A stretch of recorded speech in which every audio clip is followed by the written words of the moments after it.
What up, what up, what up, world? It's your boy J Star. We are back with the London Sunday morning game, man. So we're gonna get into this as we always do, breaking this down by personnel, what these offensive personnels these teams like to run. So that way we can help us out with actually narrowing down some of the players that we don't have to really play because they probably won't be in the game as much.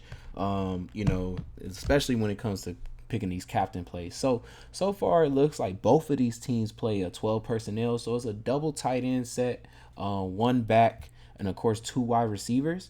So it kind of eliminates like us picking, I would say, like a third wide receiver too often, at least from the ones that we know that's going to be in the game, to narrowing down the ones that's not in the game when they are in 12 personnel. So it looks like Allen, of course, is going to be a play for the captain. Diggs is of course going to be in there too because when they run 12, Diggs is in there, and also Davis. So these two, and they like to throw out out wide the most, not towards the middle of the field as much. So I would say since these two are the ones that's lining out wide, Diggs does come in and play in the slot. But since the slot receiver, since they play 12, is going to be kind of the tight end. And right now we can't for sure say one of these tight ends is the way to go. Even though these teams both do throw to their tight ends, but at least like on one side it's kind of obvious of tight ends, and on the other side it's like Kincaid and Knox is both in, and either one of them could really hit. We wouldn't really know which one is going to be though, because right now their targets are almost exactly the same and they're both very low. So besides this, being the captain plays, we're looking at for what I want to say for flex plays here. Am I missing anybody at the top here? If you want to take James Cook, you can take some James Cook. They are in 12, so it's always good blocking for the running back there. They're not, looks like they're really not passing as much to the running back. Earlier they was, but now it's kind of went down a lot.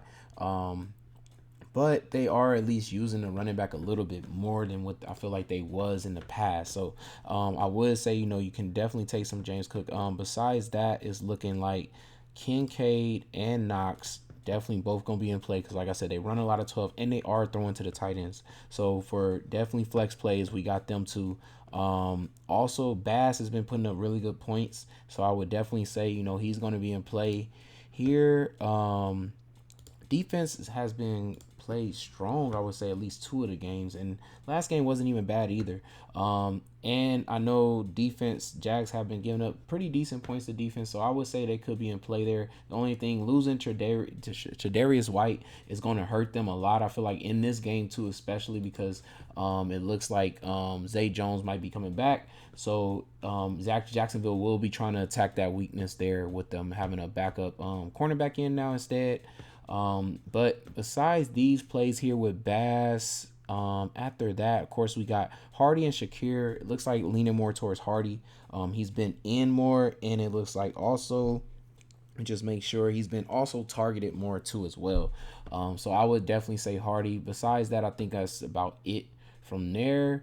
I think I've seen some Sherfield a little bit. He's been getting a decent amount of targets. So you can also go down to there to $800 and take some shots at that if you need to. Besides that, on the other side here, we're, like I said, running a lot of 12 over here too as well. Trevor Lawrence has been very struggling a lot to score, man.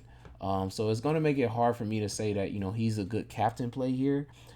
Because even with the 2 touchdowns, we haven't got a 300-yard game. Buffalo's defense is kind of tough. I can definitely see him. Maybe he rushes in some touchdowns or something like that, but he hasn't even done that yet. He's been fumbling more and turning over the ball instead. And like I said, struggling still with the touchdowns so far since game 1 at least. So if anything, definitely, like I said, with the cornerbacks being out, I can definitely see the receivers though getting going very well here. There has been some good points given up to running backs. At least about almost 20 something fantasy points there. So possibly ETN could be in play, and also like Kirk for the captain plays on this side of the field. But for flex plays here, besides, Trevor Lawrence, of course, let's keep it moving with some other plays though. Here, I'm going to take out ETN for a second. Zay Jones comes back. I wonder if they're going to ease him back in because they play a lot of 12. At first, he was the leading receiver starting on the other side of Ridley. But I wonder now, how much will he be playing since Kirk has actually been doing very well since he's been getting the start. His targets have went up a lot. I believe it started here against the Kansas City game. So yeah, targets was up a lot. He's had double digit targets in at least 2 of the 3 games since then. So I really wonder how much do they ease in Zay Jones. But he should be in play because he's still a deep threat option. Also, the red zone, it seemed like they was kind of leaning to him playing that 12 option there. Ingram is also going to be huge in play because, like I said, they run a lot of 12, so they throw to their tight ends a lot. And of course, at least with this side of the field, we know exactly who the tight end is that's getting the ball here. Like 8 targets, just consistent targets there, getting us in the double digit 2 scoring. So that's really good for a showdown. Besides that, it's looking like, man, trying to see who else am I missing here. Looks like Agnew, if he's able to go, he's always going to be in play for a little sneaky run or, coming out the backfield, catching some things too. So you definitely can take some shots there. He's only $1,000 too. So if he's able to go, then definitely him. I saw Farrell get in the game, catch some. Yeah, I was about to say because with them running at 12, you always take the backup tight ends too as well. But I'm thinking, is he the only one or am I missing one here? Any team that plays 12, you can also always take the other tight end. Oh, it was strange too. So like I said, like any one of those tight ends, man, can also do well. They can come out that backfield instead of it being Ingram and score a touchdown. So we'll definitely say that. Not really looking at the defense on Jaguar side as much. I know Josh Allen is one of those quarterbacks that can throw some interceptions and things like that. I think he's been doing a little bit better. Let's see though.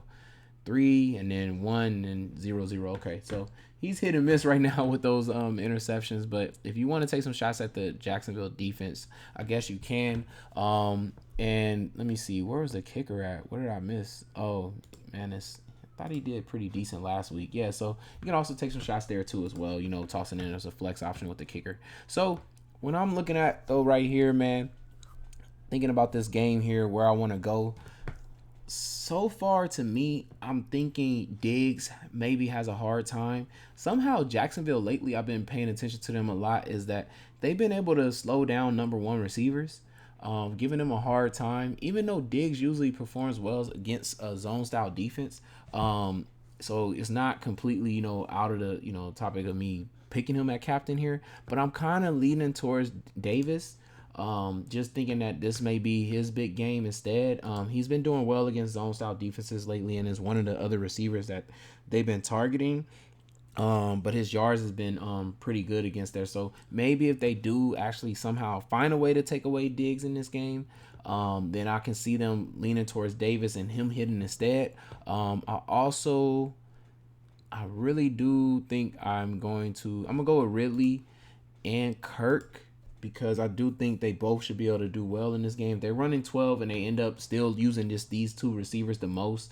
With the cornerback situation that's going on with Buffalo, I definitely think they should be able to get some yards. I think Ridley targets should go up a lot in this game, man. It's going to be a game where they might be down. They're going to need to lean on these receivers for some double-digit targeting for both of them to be able to compete. And especially they're going to need to try to get some more scoring touchdowns in this game because Buffalo's putting up good points. Besides that, I'm looking at Bass kicking here. He's been doing really well. I like this right here where I'm at because I can either go with Ingram or Kincaid. Both of these teams use their tight ends, but I'm gonna go with Kincaid, possibly getting his first touchdown or something like that. I think because I don't think he scored yet. Yeah, he hasn't scored yet.